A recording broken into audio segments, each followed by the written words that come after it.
बच्चों, आज हम लोग B.Ed सेकेंड ईयर शैक्षिक प्रशासन और प्रबंधन के अंतर्गत विद्यालय अनुशासन, जिसको अंग्रेजी में स्कूल डिसिप्लिन के नाम से हम जानते हैं, इसके बारे में अध्ययन करेंगे। जैसा कि हम सब जानते हैं कि विद्यालय में अनुशासन का बहुत बड़ा महत्व है और स्कूलों में समुचित शिक्षा प्रदान करने के लिए छात्रों को अनुशासित करना अत्यंत आवश्यक है, क्योंकि इसके बिना शिक्षा नहीं दी जा सकती। हम इसकी कल्पना भी नहीं कर सकते कि किस प्रकार का वातावरण हमारे यहाँ बिना अनुशासन के रहेगा। अव्यवस्थित, अराजक, विध्वंसक, यही कल्पना मात्र हो सकता है। किसी विद्वान का यह कथन है कि जिस प्रकार से जल सेना, थल सेना या राज्य के अस्तित्व के लिए अनुशासन का होना परम आवश्यक है, ठीक उसी प्रकार से अनुशासन विद्यालय के लिए अत्यंत ही महत्वपूर्ण है। हम यह भी कर सकते हैं कि बिना अच्छे अनुशासन के, बिना अनुशासन के विद्यालय का कोई भी कार्यक्रम सफल नहीं हो सकता है। अब जैसे हम थोड़ा सा ये भी समझते हैं कि अनुशासन का सामान्य अर्थ क्या है। देखिए, सामान्य अर्थ में अनुशासन से आशय ये है कि नियमों का पालन करना। व्यक्ति, बालक, कोई भी हो जो कि नियमों का पालन करे तो वह अनुशासित है या अनुशासन है। तो अब अनुशासन शब्द जो है वह आपके संस्कृत विषय से लिया गया है। अनुशासन जिसका अर्थ होता है कि आदेश अथवा आज्ञा। और अगर हम इसके अंग्रेजी की चर्चा करें तो डिसिप्लिन से भी अभिप्राय यही है, आज्ञा या नियंत्रण, आज्ञा देना अथवा नियंत्रण देना। तो प्रारंभ में अनुशासन या डिसिप्लिन का प्रयोग यही दोनों शब्दों के लिए किया जाता था, नियंत्रण करना, आदेश देना, आज्ञा देना। देखिए, विद्यालय अनुशासन का आज जो अर्थ है वो बड़ा ही व्यापक हो चला है और हम कह सकते हैं कि व्यापक अर्थ में एक ऐसा अनुशासन जो बालक में नैतिक, चारित्रिक, मानसिक, बौद्धिक और प्रत्येक प्रकार से आध्यात्मिक विकास करे, यह अनुशासन हम कह सकते हैं कि आंतरिक और बाह्य दोनों प्रकार से संबंधित होता है। आंतरिक अनुशासन अर्थात आत्मा से संबंधित, जिसमें हम आत्मा का विकास करते हैं, और बाह्य अनुशासन अर्थात समाज सम्मत नियमों के कारण हम जो कार्य करते हैं, अर्थात समाज सम्मत जो नियम हैं उनके अनुसार हम सामाजिक अनुशासन का पालन करते हैं। तो यहाँ पर यह दोनों चीज़ें आपको स्पष्ट होनी चाहिए कि आंतरिक अनुशासन अर्थात हमारा आत्मा के विकास, अर्थात स्वानुशासन, हमारा सेल्फ जो डिसिप्लिन है कि हमारा स्वयं पर इतना नियंत्रण, सारे इंद्रिय निग्रह के कार्य, और जिसको हम कह सकते हैं कि आपके एक आत्मसंतुष्टि की भावना, तो इस प्रकार से आत्मप्रेरणा की भावना, ये सारी चीज़ें इसमें हमारे आत्म जो हमने अभी चर्चा किया आंतरिक अनुशासन के अंतर्गत। और बाह्य अनुशासन में कि जो समाज के भय से, समाज के डर से, उसकी सम्मति से जो हम अनुशासन धारण करते हैं सामाजिक अनुशासन के तहत, अर्थात बाह्य अनुशासन। अब आइए हमने आपके समय को बचाते हुए, उसका ध्यान रखते हुए, हमने इसको पॉइंट को पहले जो आपका मोस्ट इम्पोर्टेंट अनुशासन के संदर्भ में, स्कूल अनुशासन के संदर्भ में जो आपके पेपर में पूछा जाता है, बहुत ही ये महत्वपूर्ण प्रश्न है, मोस्ट इम्पॉर्टेंट प्रश्न है कि अनुशासन रख रखाव के साधन, मेंटेनेंस, कौन कौन से साधन हैं, इसको 10 नंबर या 15 नंबर से पूछा जा सकता है। तो इसमें 2 प्रकार के साधन बताए गए हैं। आपका सकारात्मक साधन है, ठीक है, और ये दूसरा नकारात्मक साधन है। तो सकारात्मक साधन, आप सबसे पहले सकारात्मक साधन के बारे में देखिए थोड़ा सा, ठीक है। ये वे साधन हैं जो कि बच्चे में एक सकारात्मक भावना पैदा करते हैं कि वह अनुशासित होकर अपना कार्य करें, ठीक है। अब जो इसमें पहला हमारा पॉइंट है, विद्यालय के नियम एवं परंपराएं और वातावरण, कि विद्यालय के नियम जो होने चाहिए वो स्पष्ट होने चाहिए। विद्यालय के नियम जो होने चाहिए वो सार्वजनिक होने चाहिए। सभी बच्चों को इस बात का पता होना चाहिए, शिक्षकों को पता होना चाहिए, कर्मचारियों को पता होना चाहिए, अभिभावकों को पता होना चाहिए। किसी प्रकार का कोई भेदभाव नहीं होना चाहिए और सारे कार्य जो है व्यवस्थित ढंग से होने चाहिए, ताकि कहीं भी किसी प्रकार की अव्यवस्था न हो और जो वातावरण हो वो सुरुचिपूर्ण, सुखद और एक इस प्रकार का वातावरण हो कि प्रत्येक बच्चा अपने आप को सुरक्षित महसूस करे और निष्पक्ष भाव से उसके साथ में व्यवहार विद्यालय के अंदर होगा। प्रधानाचार्य के द्वारा पहले से इस बात को सबको अवगत करा देना चाहिए कि इस महाविद्यालय की या विद्यालय के या स्कूल के जो भी संस्था है, शैक्षिक संस्था, उसके नियम कौन कौन से हैं और उन नियम को आपको पालन करना शर्तः आपका कर्तव्य है। फिर दूसरा जो सकारात्मक साधन है हमारे पास अनुशासन रख रखाव का, वह ये है कि व्यक्तिगत आचरण के सुधार करना है। व्यक्तिगत आचरण में हम सुधार के लिए तमाम प्रोग्राम्स अपने यहाँ आयोजित करें, तमाम कार्यक्रम अपने यहाँ आयोजित करें, जिसके फलस्वरूप जो है बालक का चारित्रिक विकास हो, नैतिक विकास हो और उसको शारीरिक शिक्षा हो, योग हो, इस प्रकार के कुछ ऐसे आयोजन करें जिससे कि जो भी उसके व्यक्तिगत कुछ जो उसके गलत आचरण थे वो, इसमें हम नैतिक शिक्षा को जोड़ सकते हैं। अच्छी अच्छी उसको कहानियाँ सुनाई जाएँ, मूल्यों के, मानव मूल्यों के, नैतिक मूल्यों से वो जो कहानियाँ हैं, और निश्चित तौर से उसके में सुधार आएगा और वो अनुशासन जो उसके लिए एक सकारात्मक ऊर्जा का संचार होगा। तो व्यक्तिगत आचरण के सुधार के लिए यह बताया गया। आपका तीसरा जो है पाठ्य सहगामी क्रियाओं का आयोजन।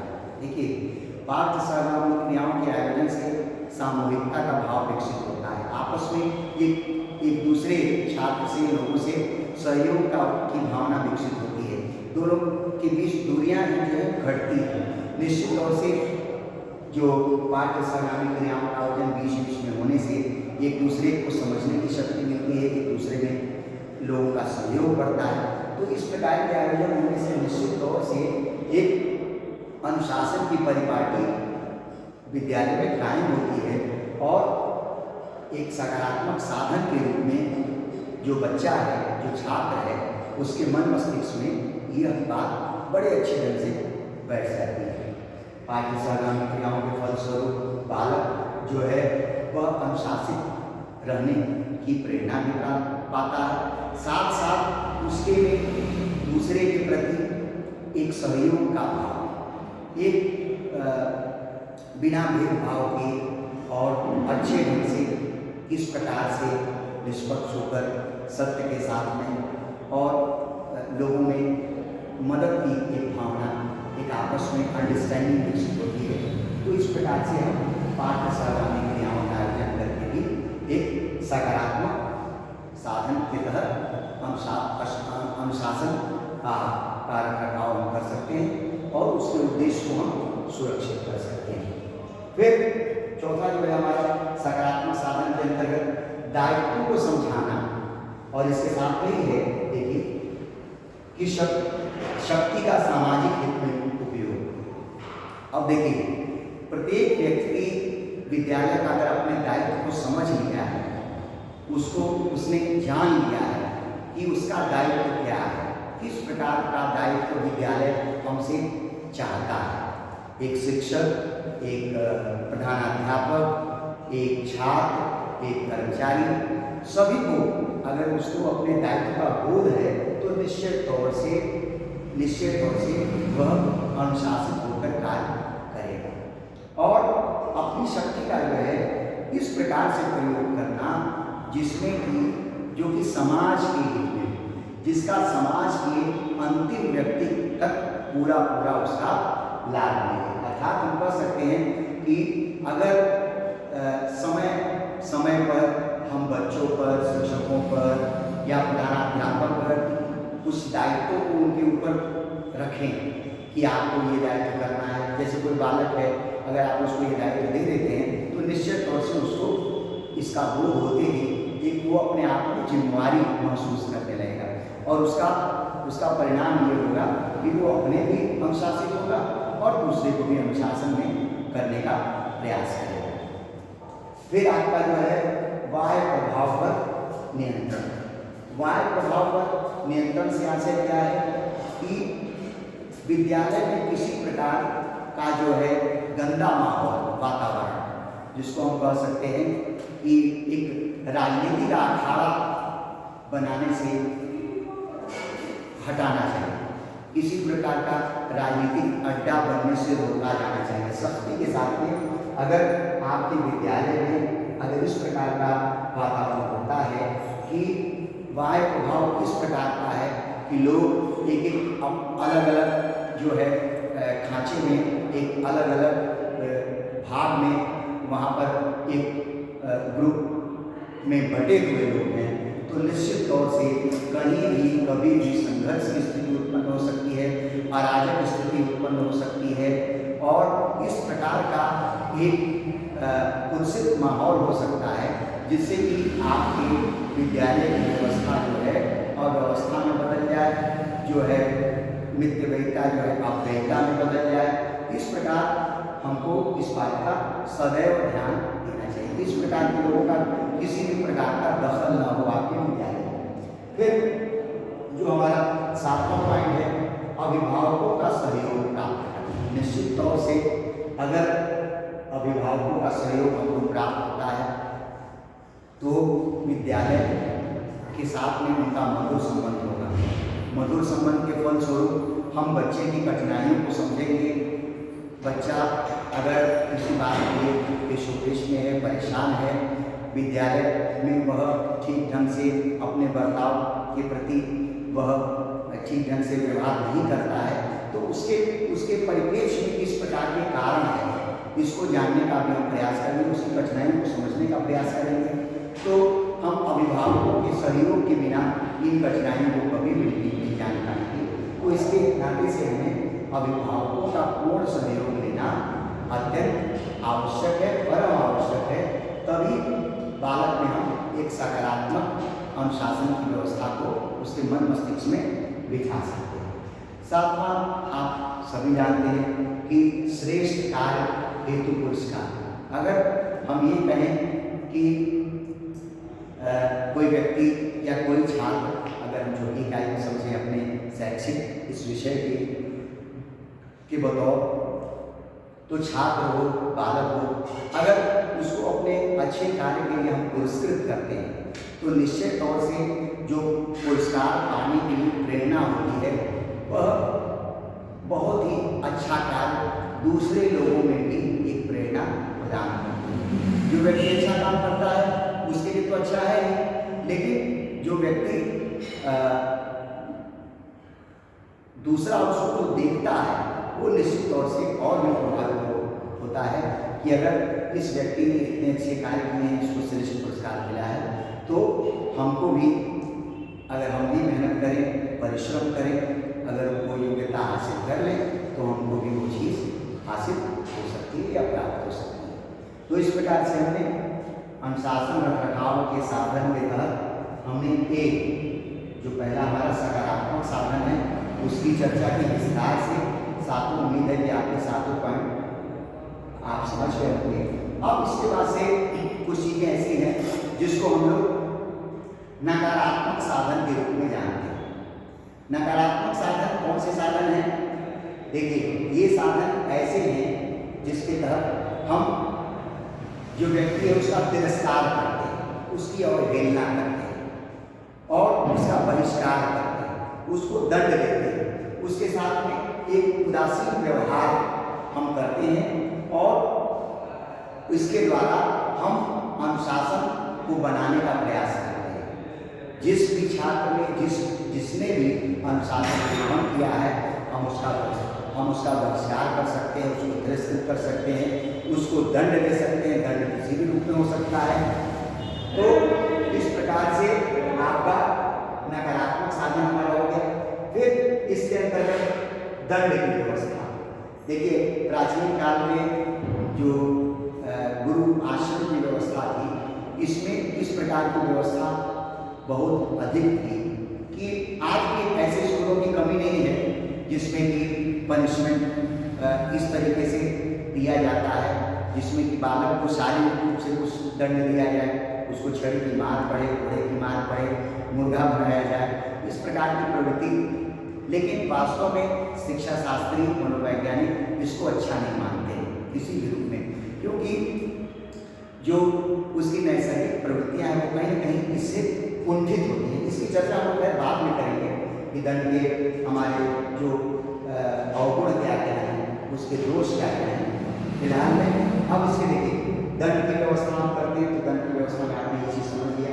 फिर इसके बाद से जो दंड के उपाय हैं, किन किन उपायों के फलस्वरूप हम अनुशासन को ये नकारात्मक साधन के रूप में हम स्थापित कर सकते हैं। तो पहला क्या है? प्रतिकारी जो हमारा उपागम।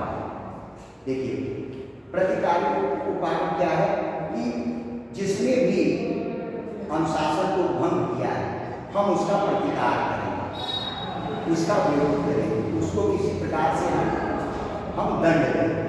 तो प्रतिकारी उपागम के तहत इस बात है, अगर उसने कुछ अनुशासन को भंग किया है तो उसके परिप्रेक्ष्य में उसके फलस्वरूप हम उसका किसी भी रूप में हम प्रतिकार कर सकते हैं, प्रतिकार कर सकते हैं। फिर दंडात्मक उपागम के तहत हम दंड की व्यवस्था करते हैं। वह दंड किसी रूप में हो सकता है आपका। फिर जो कि दंड में क्या है कि एक बदले के भाव से हम इसको लागू कराते हैं। फिर जो आपका है उदाहरणात्मक उपागम, अर्थात उदाहरण देकर दूसरे छात्र को हम एक उदाहरण देकर ये बताने का प्रयास करते हैं कि जो व्यक्ति अनुशासन को भंग करेगा तो उसके साथ में इस तरह का बर्ताव किया जाए। फिर सुधारात्मक उपागम जो है, सुधार करने के दृष्टिकोण से बालक के चेतावनी के साथ में उसको छोड़ दिया जाता है और उसको एक सुधार का प्रयास किया जाता है। फिर जो आपका सबसे अंतिम जो है वह है निरोधात्मक। इसमें उन परिस्थितियों को पैदा ही नहीं होने दिया जाता जिसके कारण कि अनुशासन भंग होने की समस्या, उस समस्या को जड़ से खत्म करने का प्रयास किया जाता है। अब देखिए, ये तो आप जान गए। फिर अब आइए हम ये समझते हैं कि जो आपके मुख्य कौन कौन से इसमें सिद्धांत हैं। इन सिद्धांतों के बारे में आप जान लें कि जो सिद्धांत है वही तत्व भी है। तो तत्व को भी आप, अगर आपके प्रश्न के उत्तर के लिए पूछा जाता है तो आप इसको भी समझ लेंगे तत्व के रूप में जो आपके हैं। अब जो पहला है हमारा सहयोगी भावना। अगर सहयोग की भावना होगी तभी हम अनुशासन को स्थापित कर सकते हैं एक दूसरे के प्रति, चाहे वो शिक्षक का हो, चाहे वो छात्र का हो, चाहे वो प्रधानाचार्य का हो, कर्मचारी का हो, मतलब सभी से हमारा सहयोग का भाव होगा। फिर दूसरा जो है विद्यालय वातावरण का सुरुचिपूर्ण होना। विद्यालय का वातावरण जब बहुत ही अच्छा होगा, क्रिएटिविटी यहाँ पर रहेगी, एक अच्छा शैक्षिक माहौल रहेगा, तो निश्चित तौर से वह विद्यालय अपने उद्देश्य को प्राप्त करने में सफल होगा। फिर कार्य पूर्ति की स्वतंत्रता। अगर ये माना गया करता है कि कि अगर छात्र को, शिक्षक को कार्य की स्वतंत्रता हम लोग दे दें तो वो निश्चित तौर से कार्य को अच्छे ढंग से करेगा।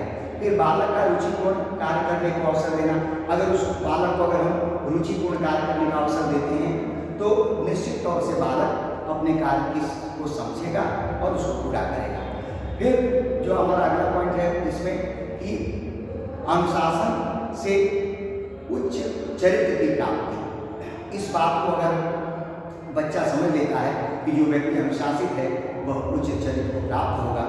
अब इसमें जो लास्ट आपका पॉइंट है, जो हम लोग अनुशासन रख रखाव के प्रमुख सिद्धांतों या तत्वों को समझ रहे हैं, उसमें दंडात्मक प्रवृत्ति से मुक्त करना, कि हम इस प्रकार की व्यवस्था करें कि दंडात्मक प्रवृत्ति से ही मुक्त करने का प्रयास करें और एक ऐसा वातावरण शैक्षिक निर्माण करें जिसमें कि अनुशासन को भंग करने की कोई गुंजाइश ही न रह जाए